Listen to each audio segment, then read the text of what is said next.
There you go. Some asshole just, of course, trying to cut me off, and he's, of course, from fucking Wisconsin. So you know if you're in Illinois and you got some douchebag from Wisconsin.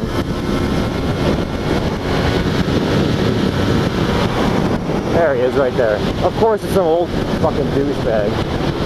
Doesn't pay any attention, you know, has no idea that just by doing that stupid shit, he's gonna kill somebody one day. And then he's gonna claim that, oh, I didn't see him, because my eyesight took too bad, and pull the old fuck card. Boy, does that shit piss me off. You know, pay attention while you're driving. I pay attention while I'm driving. I'm not sure why you can't.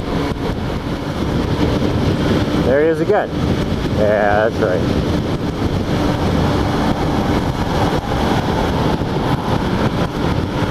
Yeah, this brings up a good point. Look at that. I'm going 75 miles an hour on my bike. The only thing that's not passing me is trucks. What the fuck's the point of the speed limit anyways? I mean, I think people are comfortable at 75, 85. So I think if we didn't have a speed limit, most people would just do that anyways. I don't know.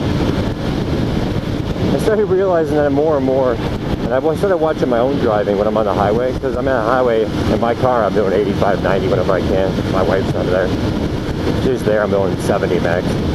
But I noticed that on bikes, when I first started riding, I was nervous to go over 55, 60. So I stayed off the highway, started going on the highway. I'm like, God damn, everybody goes 80.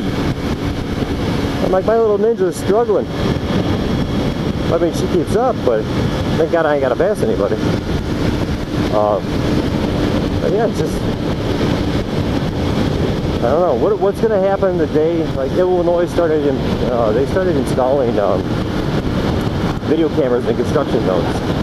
So now these video cameras are going to be recording whoever goes over the speed limit in a construction zone, which, okay, fine, that's fair. There's guys working out there and you want to be safe for them, that's great. But it's going to send out automatic tickets now. So what's going to happen the day that we do that across the whole nation? I mean, you know, when cars are automatically tagged to go a certain speed, you know, if you go over that speed, you're going to get an automatic ticket. You know, sooner or later it's going to happen. You know, it's going to be like, yeah, just like an automated system that says, you know, you got a barcode scanner or whatever. There's a bunch of little scanner things up on those light posts, and if you're going over the speed limit, bam, you get a ticket. That's all it's going to be. So that brings up another good point. Manufacturers of cars. Why do we keep producing faster and faster street cars? If I buy an SUV, you know, I have a Hyundai Santa Fe. If I buy that Hyundai Santa Fe, I'm not going to go race that thing in the track. Shouldn't it max out at 90 miles an hour or 85 miles an hour? Why does my Hyundai go 130? I don't understand that. If we're regulated so bad that we can't utilize it, aren't we just buying stuff that we don't need? And I think this kind of goes back to my why I bought a 250 post over a 600. Are we buying stuff that we just don't need? You know? I buy a Corvette or I buy a Porsche, and legally the fastest I can go in Illinois is 65 miles an hour. So why did I buy a Porsche? Why did I buy a Corvette? Why did I spend my money on that? I don't know. Why, you know, what we should do is just get the same engine in every car and then just change the body style. Because all you know, most people are buying it for the looks, and everybody's like, oh, I want horsepower, but everything that has to do with horsepower is illegal. It kind of sucks. I don't know, just a little rant. Just a little rant.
So now that I'm doing a little bit more highway riding,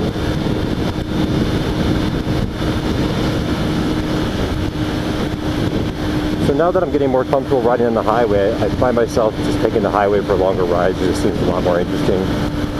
The scenery's a little better, no traffic, of course, typically. You can go 70, 80 miles an hour, actually get somewhere and just enjoy the ride without cars crossing in front of you and coming out of every angle.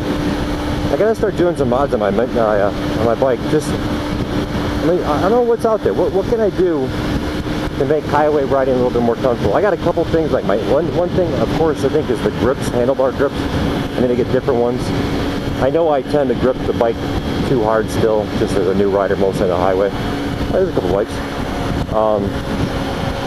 What else? You know, I'm thinking like my foot pegs. I got my Tourmasters on. My foot pegs are just numbing the shit out of my feet. Mostly my right foot. I don't know what that is. It changed on the left side. Well, the engine's, I don't know, engine's in the middle, so. Anybody have any idea why it's only vibrating so much on the right side? What can I do? There was somebody saying I could get like a different tooth sprockets, and that helps with lowering the RPMs down. That's something I guess I gotta look into, because right now I'm going 75 at 9,000 RPMs. And it seems like the bike holds up fine. Oh, okay, he was in his truck. Seems like the bike holds up fine, but of course I would like to lower the RPMs just a little bit. If I can get to 75 miles an hour at, I don't know, 8,000 RPMs? What's normal? I don't know. What's like other bikes do? I'm not sure. I know like a Harley's like 5,000, but 65 miles an hour at 8,000 RPMs. Other people going 75 or 80 at 8,000 RPMs. I don't know if I could do that. I know I'm in 6th gear. I need to get a gear indicator. Hey, trucker, get the hell away from me. So that's what I gotta do. Get a gear indicator. That sucks. I mean, you're driving on a highway and you're not looking at your RPMs and you're like, oh, I got one more gear to go. And then you hit it and you're like, oh shit, no I don't. And you gotta match up the RPMs. Yeah, it sucks. So there we go. So that's what I gotta do. We gotta restart researching next. So my next thing I'm gonna buy is do a video on, I guess, highway mods for the Ninja 250. I'm sure there's other videos out there. I gotta just watch other people, see what they did, and make my own version of it. Because I really like to get this more comfortable. We tend to go to Wisconsin a lot, visit our in-laws, and once a month. It's not a lot, but once a month, once every couple months. I like to be able to take my bike up there. It's only an hour ride, but 75, 80 miles an hour with this vibration, it tends to get a little annoying. Hands start to hurt. And then the foot pegs just numbs my feet, so I feel like my foot falls asleep. This truck. I gotta do a truck. Look at this, it's like being in the salt flats, this white road here. Yeah, so that's it. That's what I want to talk about, doing some highway mods. If you guys got any ideas, anything that you know that I should get for the Ninja 250 that would help me be more comfortable on the highway. Another rear set, I guess it's called, because I'm so tall. Keep my legs go back a little bit further, or down. I think I can adjust them so they go down, so I have another inch of leg room. That'd be cool. But yeah, if you guys got any ideas, please let me know. More than willing to listen. And if you got something that I do, I'll give you some props. If you got a YouTube channel, I'll link you to it. So yeah, that's it guys. Thanks for watching.